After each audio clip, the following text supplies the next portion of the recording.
Okay, so over the past few weeks, we have been talking about the Calgary Flames and a lot of the guys that are set to expiring on this team and whom we've been speculating, and I say we as if I'm a part of this. No, it's just the NHL insiders who tweet and make radio hits, TV appearances, etc. We've had word that some of these Calgary Flames expiring UFAs to be may not want to re-sign in Calgary. And this is a pattern that has carried over from the past few guys in the Canucks, in the Gaudreaus. You already saw Tyler Toffoli in a similar boat who got traded away. And so, because there is an ongoing conversation about some of these guys and their futures with the Flames, we have ourselves some more trade discussion that has been brought upon us based off of who could stay and who can go. One of the names of guys that might be on the move, or might just not want to stick around, is defenseman Noah Hanifin. 26 years old, 6'3", 216 left-handed guy, signed till the end of 2024, making $4.95 million a year. He's got a modified no-trade clause, and he's been a very good defenseman in the NHL the past few years. Last season, he had 38 points in 81 games played. The season before that, he had 48 points in 81 games played. So, Hanifin has been a good player. And this has been a reputation that has followed him around ever since he was a top prospect with the Carolina Hurricanes back in 2015. But, as we have come to see with a lot of these other expiring UFAs, Hanifin has been lumped into this group of guys that might not want to stick around and might not want to re-sign with Calgary. With this idea in mind, we're heading over onto The Athletic because you had yourselves a piece made by Julian McKenzie, talking about the future of Noah Hanifin and whether or not it actually does lie with the Calgary Flames. Take a look at this piece published on August 8th. With Erik Karlsson off the market, can the Calgary Flames capitalize on Noah Hanifin's trade value? This article, of course, is behind a paywall, so I'll leave a link in the description if you want to read it yourself. But what I'll also leave a link to in the description is the Malik report, because what Malik goes out there and does is he talks about one of the teams that is linked to Hanifin in this Julian McKenzie Athletic article. You already know from the title, you know from the thumbnail. Here is the Malik report's piece, Summertime Speculation. Noah Hanifin could fit as a Detroit Red Wings trade target, if the circumstances are right. The Athletic's Julian McKenzie speculates as to the future of Flames defenseman Noah Hanifin, and included is the actual excerpt from the article. As the Flames continue to stand pat with their pending UFAs with around a month to go before training camp, the team is inching closer and closer to a reality they would want to avoid. A roster with a handful of players who may still be feeling unsettled as they enter the season. The possibility of the team overachieving and being forced to be stuck with players as it makes a run in the postseason. A potential asset is injured and missing out on any chance of getting any significant return. The Flames don't want to put themselves in a position where they get hamstrung with a bad offer. It explains why Conroy has remained as patient as he has, and why he'll remain so as long as he needs to. But the longer he stands pat, the longer the team dances with those risky scenarios. But the summer, where things remain quiet, is where the Flames can make a move or two to get themselves out of it.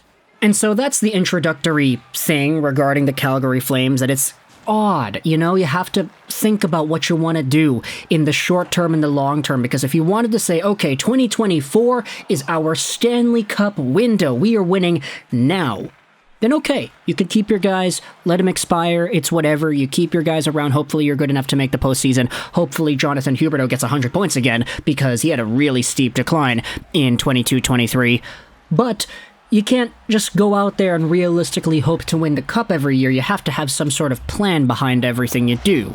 And with the Calgary Flames in this position where you have a bunch of guys who are talented, who could get traded for assets that could help you long term, but if you stand pat, they might lose out on your team for nothing, you have to start thinking about the options here. And Noah Hanifin's name is indeed a quality NHL minutes-eating two-way defenseman who has entered that conversation. Now, this is what McKenzie writes when it comes to teams that could acquire Hanifin and his services. What about teams we didn't think of? The Red Wings come to mind, McKenzie says. They have over $7 million in cap space even after acquiring and signing DeBrincat to a new contract this offseason. Detroit has a handful of defensemen, including their newest signee, Shane Gostisbehere, but landing Hanifin would be a definitive upgrade for them at the position. Also, similarly to Buffalo and Nashville, Detroit is a playoff aspirant. McKenzie then goes out there and says that Hanifin would cost a top 6 forward, a top 4 defenseman, and or a first-round pick and a prospect.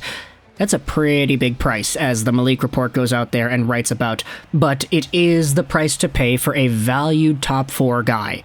So when it comes to this idea, I just wanted to toss it out there to the Red Wings fan base because we've seen a lot of the acquisitions Stevie Y has made. Some of them have been received very highly, others have been received very poorly. Ben Sherratt is one side of the spectrum, and on the other side you have yourselves guys like Alex DeBrincat, for example. There are some in the middle there. Hey, JT Compher might not be the best player in the world, and he's making a pretty decent amount of money, but we'll see what he's about when the season comes and goes. Shane Gostisbehere is a player I like. There still is some maneuverability within the cap if the Red Wings wanted to go out there and make 1 or 2 more moves.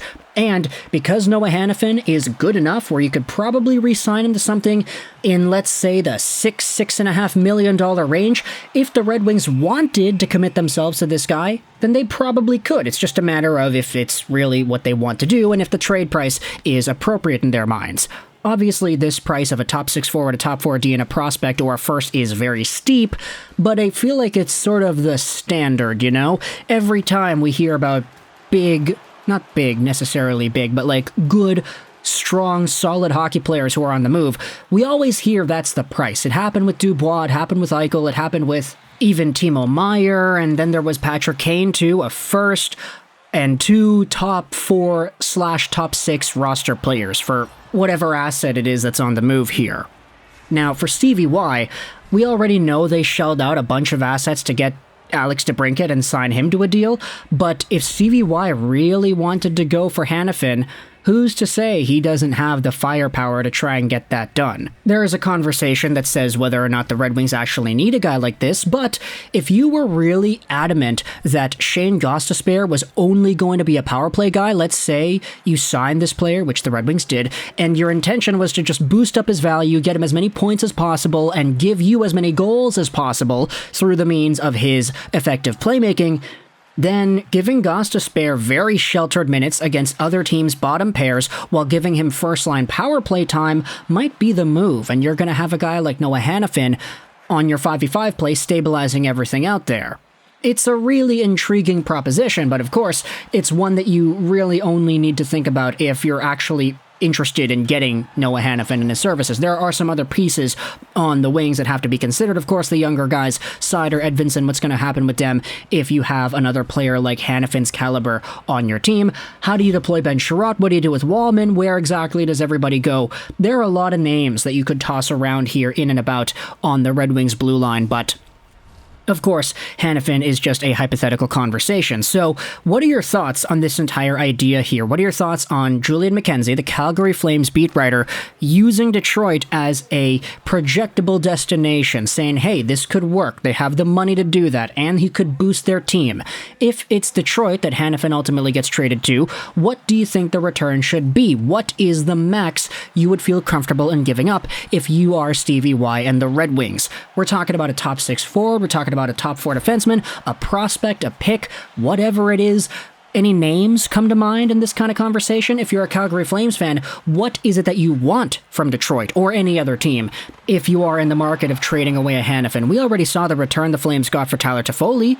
Do you think it's better or worse than that? Toffoli was literally your top player last year, so does Hanifin fetch a bigger, a smaller return? Is it by default bigger because he has a bigger reputation around the NHL? Minutes eating, very solid two-way guy versus Tyler Toffoli, who is a top scorer. Let me know your thoughts in the comment section below about this idea of Hanifin to the Wings. I hope you enjoyed this Vishal 99, and bye.